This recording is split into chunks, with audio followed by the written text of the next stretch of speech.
Hello friends, 2 நாளைக்கு ஒரு time my பேனா வாங்குறான். என்ன தான் பண்ணுறான் தெரியலையேன்னு சொல்லி யோசிச்சுட்டு இருந்தா, அப்புறமா பார்த்தா அவனோட பேடெல்லாம் பேனாவை வச்சு டிராயிங் பண்ணியிருக்கிறான்.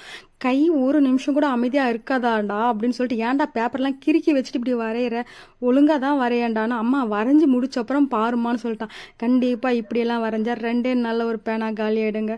அவன் அட்டையெல்லாம் பாருங்க பொம்மை வரைஞ்சி வச்சுருக்கான். ஆனால் அவனோட இன்ட்ரெஸ்ட்டுக்கெல்லாம் நான் தடை சொல்ல மாட்டேன். சூப்பராக வரைகிறான். ஏன்டா கிறுக்கி கிறுக்கி வச்சுட்டு வரைகிற, ஒயிட் பேப்பரில் அழகாக வரைடா அப்படின்னு சொல்லி திட்டுனா, அம்மா இப்போ பார்க்காதம்மா, இருமா வரைஞ்சி முடிச்ச அப்புறம் பாருமா, அதில் உங்களுக்கு அந்த கிறுக்கல் தெரியாது, அதில் இருக்கிற ரோஸ் தான் தெரியும், அந்த மாதிரி தாம்மா லைஃப்னு சொன்னான். அடப்பாவி, என்னடா ஒரு வார்த்தை சொல்லிட்டேன்ற மாதிரி இருந்துச்சு. ஆனால் நிஜமாலுமே செம்மையாக இருந்துச்சு. இப்போ பார்க்கும்போது அந்த ரோஸ் தான் தெரியுது, அந்த கிறுக்கலை விட அந்த ரோஸ் தான் சூப்பராக தெரியுது. உங்களுக்கு இந்த மாதிரி பிடிக்குதா? வீடியோ பிடிச்சிருந்தா லைக் பண்ணுங்கள், ஷேர் பண்ணுங்கள், தவறாமல் கமெண்ட் பண்ணுங்கள். பாய், அடுத்த வீடியோவில் பார்க்கலாம்.